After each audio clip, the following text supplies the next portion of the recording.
bo'yin qotishi, yelkalarda achishish, qattiq og'riq, bosh og'rig'i sizda ko'p bo'ladi va sizga ko'pchilik odam aytib o'tgan, bo'yningga, yelkangga tuz yig'ilib ketgan, shu tuzlarni olib tashlash kerak.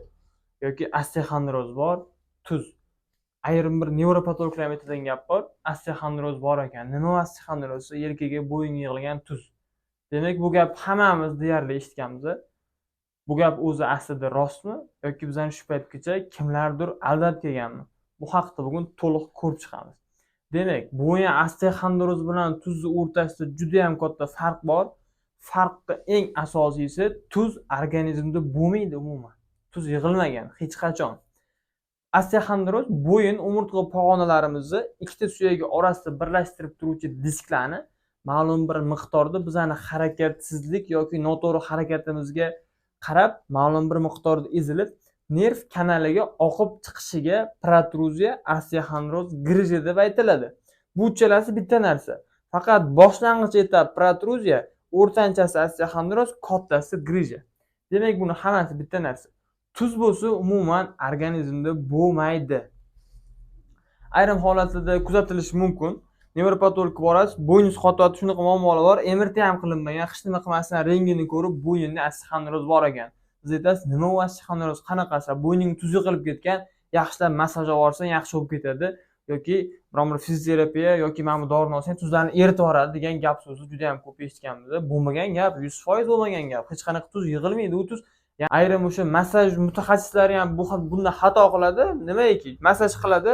Mana yelkamizda qattiq muskullar bor.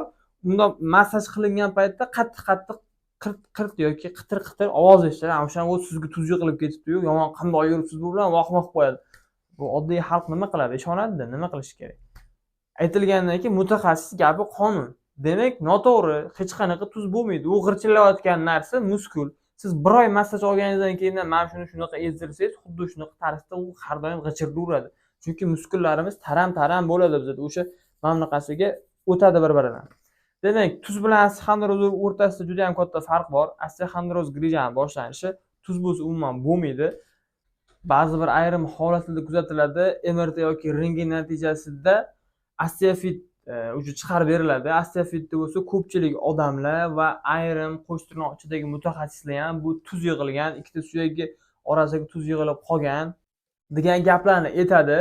Demak, osteofit o'zi bu suyaklar orasidagi kalsiy birikmalari. Kalsiylari ma'lum bir miqdor suyakdan tashqariroq joyda yig'ilib qolishiga osteofit deyiladi.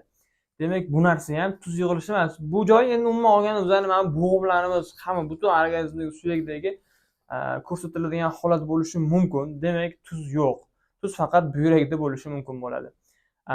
Mana ko'pchilik aytadigan gaplarga bo'lsa, sizlarga ishonmaslikni tavsiya beraman. Birinchi navbatda bo'yin qotyapti, boshga og'riq beradi, yelkalar achishib, mana bunaqa charchab, o'zingizni og'ir his qilasiz. Buni asosiy sababi sizda faqat shunaqa holatda kuzatilsa-yu, qo'lingizda qattiq og'riq, achishish yoki kuyish, shunga o'xshash bir taraf qo'lda, quloqda qattiq shovqin kuzatilmasa, agar bir tarafida bu ko'proq qonning quyuqligidan, qon yaxshi aylanmasligidan, kapillar qon tomirlari ichki devori, ichki yuzasidan shlaklar bilan to'lib ketib, qon yaxshi sirkulyatsiya bo'lmaganligi uchun bo'ladi. Qon bosimi ko'tarilishi, yurakda bo'ladigan ko'krak sohasida bo'ladigan sanchiq, buni hammasi qon quyuqligidan bo'ladi. Demak, bu uchun siz juda katta bir harakat qilib, doktorga borib, lecheniya olib, 3 million, 2 millionga olib, 10 kun uni olib, yana bir oydan keyin yana shu og'riq boshlanib, qattiq stressda yurishingizga hojat yo'q. Sirazi borasiz, bitta hijom olasiz, shu bilan 100% bu muammo ketadi. Mabodoga agar bu muammo hijomidan keyin ma'lum bir miqdorda o'zgarib, lekin 100% ketmasa, bo'yningizni MRT qildirib ko'rasiz. Demak, MRTda bo'yinda osteoxondroz chiqarib berish mumkin.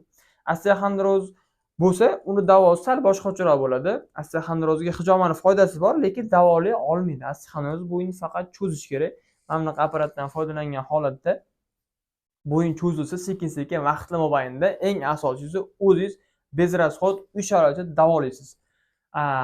Osteoxondroz chalinishi mumkin bo'lgan odamlarni sizlarga sanab beraman. Birinchi o'rinda ko'p telefon o'ynaydigan odamlar.